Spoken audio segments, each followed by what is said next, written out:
and Samuel Chin for OCBC for inviting me to this wonderful occasion. You know, I am going to speak on false pretenses. How can I tell a joke like Harith Iskandar? I can't talk about Malaysian politics like Tan Sri Rafida. Nobody can give a better history lesson than Professor Wang Gungwu. And the person who really should talk about China is Professor He Fan. So here's a Malaysian talking about China.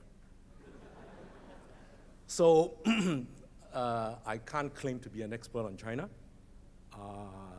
You know, the Chinese economy is extremely complex. A lot of comments, I agree with Tan Sri Rafida, a lot of the media just don't get it. And the trouble is that you simplify things, and now we have the best simplifier in the world, President Trump, who can Twitterize complexity. You know, so, but I have a time constraint, so what I'm going to do is very quickly run through my personal opinion of how China is coping. Now, this is all personal, because, you know, China is so big, so complex, it's not easy to try and describe, but let me try to do so. How do I control the slides? Sorry, pardon me. Do I just wave, or is there a way that I can? Next slide, can somebody move the slide? Or shall I just talk? Maybe carry on. I just carry on. Okay, sorry, but my, oh, you're doing it. Yes, good, thank you very much indeed. Basically speaking, I just want to very quickly run down this message that I want to say today. You know, I agree that the rise of China is the game changer, right, in the 21st century. But we are facing very complex geopolitical trends, which you all know about, so I don't want to talk too much about that. But it's fairly clear also that China in the 19th Party Congress actually created a roadmap, you know, to take China to the next level. Now, whether you agree with that is another matter. But the main message I want to say is that China has risen at a very interesting time when technology is really game-changing. But, you know, as our IMF expert said, you know, the uncertainties are huge. And, you know, we really need to manage this. So, but the good news, in my opinion, and I've heard it from somebody who should know, is that the external pressure actually gives the determination for change. And if you recall, it was the Asian crisis of the 1997-98 that really drove the major drive to open up under the WTO. Now, the 6 mega trends are basically geopolitical shift, which Trump represents, the geographical shift, the power center, economic or otherwise moving eastwards, the gender shift. I think it's very clear that as women are more and more empowered, the lifestyles, you know, even management styles will change. Tan Sri Rafida knows very well. As Christine Lagarde said, if Lehman Brothers had been Lehman Sisters, the crisis would not have happened. Now, there's a generational shift, which we all know, and then there's a geo-climate change, and then, of course, a tech change that you know. So the climate change issues are very, very stressful. A lot of the problems of the Middle East and North Asia are really climate stresses. People forget that the Syrian war was caused by 4 years of drought. And on that, of course, causes the labor migration to Europe, which is causing the stress. And then inequality, you know all about, so I'm not going to talk much more about it. But the name of the game is that actually Asia is where the growth is. The demographic, we have a demographic dividend, and we have huge, it's not just about the rest, the worry about the West forgets, when they're concerned about China, They forget there is 1.3 billion Chinese. 15 years behind, there's 1.3 billion Indians.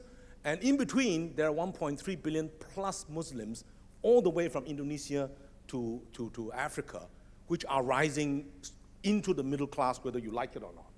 And that's, the problem that we all face, as Jack Liu has mentioned earlier.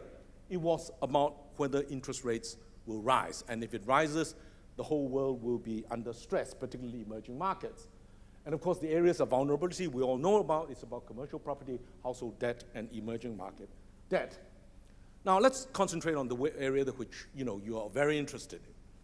The issue is that China realizes, and I think President Xi realized, that the model of the past was gone, and that China needs to restructure in ways in which what he calls 5 targets, 3 outs, 1 reduction, and 1 repair in a supply-side reform, of which debt deleveraging is already beginning to happen, capital reduction is happening, destocking is happening, cost reductions are being done, and short-term repairs need to be sorted out. All these are happening. Originally, what it was thought, there was a synchronized global recovery.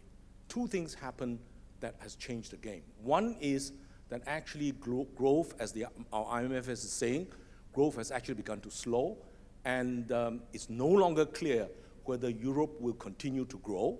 It's not a clear issue.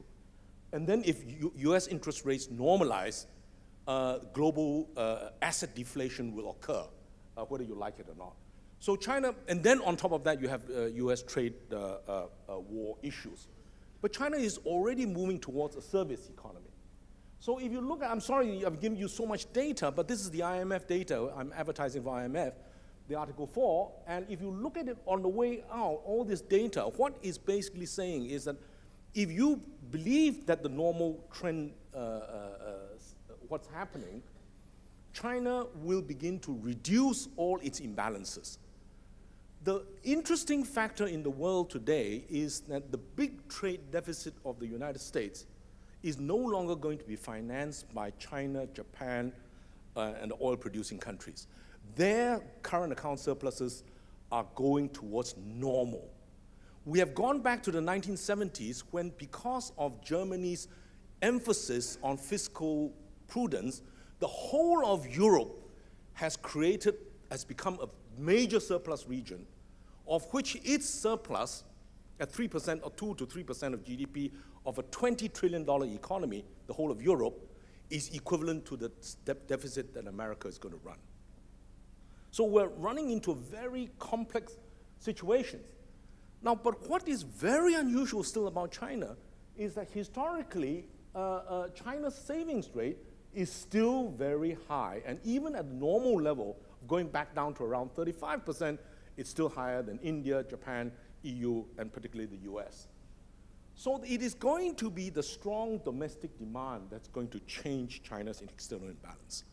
So in the US trade-China war, one must remember this. China is the world's currently largest retail market of lower to middle income.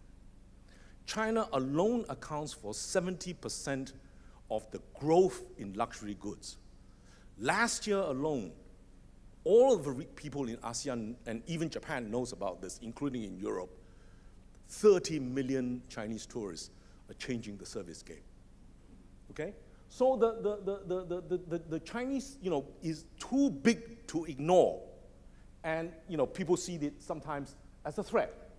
But it's very clear that the old model of SOEs are structurally less efficient, and it's reducing economy-wide productivity, so that needs sorting out. Now, it needs sorting out. It's not just because of the common press saying they are very inefficient, they are by definition inefficient. That's not true. China's infrastructure was built by basically the SOEs. What has now changed is that the Alibaba tech platforms have basically changed the business models of the SOEs, because they run on the Alibabas of this world. The new technology runs on the tech platform, the telecommunication platform of China Mobile. They get the value added. The old platforms actually are beginning to lose market share and money. So it's true that the corporate debt that is high, and there are zombie companies, and these are being managed. And so what you have seen, particularly since the new term of the government is actually more stressful, more putting reforms on control of the leverage issue, the excess capacity issue, and enforcing regulations. But that corporate defaults are beginning to happen. So the worrisome issue is that the private sector investment growth is largely flat, and actually even public sector investments are slowing. And because of the trade war, if it slows even more, global growth is going to be impacted whether you like it or not. So the tightened monetary conditions, largely driven by contractual administrative measures, basically correction of the past imbalances, is changing the game. Now, so the fiscal impulses have also weakened, right? And the real estate and financial services are now under pressure. But if you look at what the tech areas, that's still growing very fast. So industrial profit growth has decelerated and cash flow positions have tightened. So I mean, the global picture is that, China is beginning to feel headwinds even on the global environment, and then the credit default situation is going to happen even faster. So even the kind of monetary policy that China is facing is getting more complex. And therefore, in my personal opinion, some rewriting of the balance sheet needs to happen. But, as the IMF rightly says, resolving weak firms can increase growth by 1 percentage point in growth. And at 6.5%, that is a lot of growth. Now, how is China dealing with this? And this is something that I want to share with you because it's a very important point. We face the digital divide and the digital disruption every day. So how is China dealing with this? Now, the amazing thing that has happened, which nobody predicted, certainly I didn't see this, the speed, the scale, and scope, is that China e-commerce has already outstripped the US. Okay? And what people forget is that the Chinese leapfrogged the PC generation and went straight to smartphones, right? So the China has huge scale advantages because they have got nearly 700 million mobile internet users. They are much more digital natives than anybody in sight. So even India, for example, has 160 million digital, but China has 280. So the digital economy is a big commercial success story and also investor excitement. Nobody could have imagined roughly 3 BAT, the Alibaba, Baidu, Tencent, 3 of them add up to about roughly 1.3 trillion US dollars of market cap. And that's excluding the new companies that are coming behind. And they are now beginning to invest in the startups in China. Now, there are monopolistic issues that nobody has figured out how to deal with, but essentially they are changing the game. And so McKinsey has made this report which says that if you use productivity-driven approach, you can add 5 trillion to GDP and household incomes by 2030. And that is what I think the Chinese are trying to do.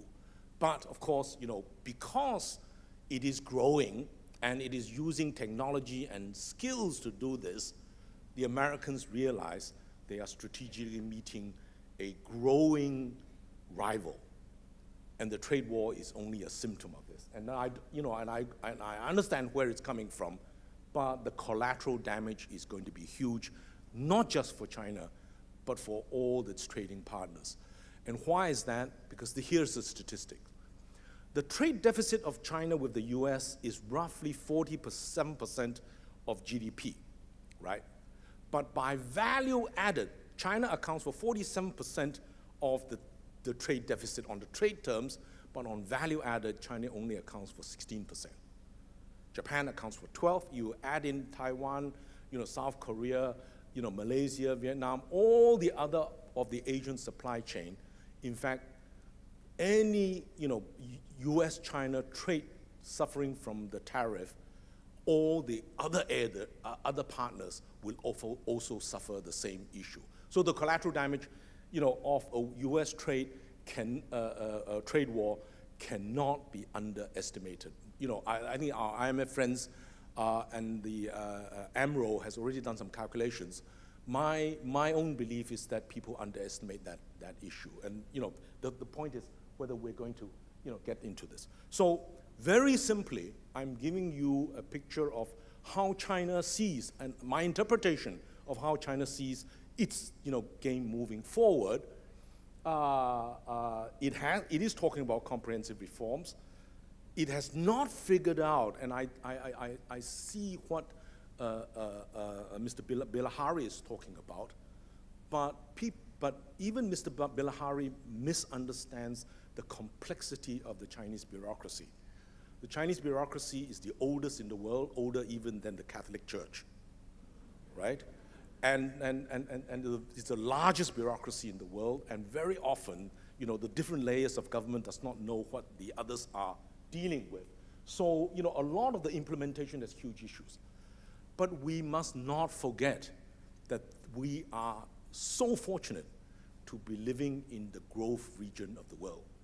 ASEAN, that means plus China, plus India, is basically this whole group plus ASEAN plus 3, etc., is still going to provide the major growth in the world.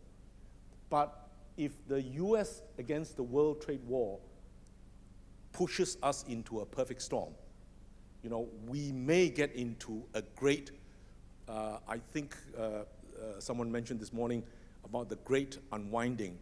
I think it's going to be the great unraveling. And if it unravels, we're going to have got real problems. So we need very cool-headed approach to deal with this. We have to be much more humility. We have to accept the fact that the world has become much more complex. We are interdependent, interconnected, and there's no use blaming you, blaming me, blaming everybody else. We're all responsible for the mess that we are in. So it does mean that we have to look forward. We cannot just look, at the present, because we realize the world is imbalanced, it is unequal, and the politics is changing the game in very, very complex ways. And we hope that everybody will succeed. And on that note, let me stop here. I think I've saved some time, and let's use the time for the questions at the later session. Thank you very much indeed.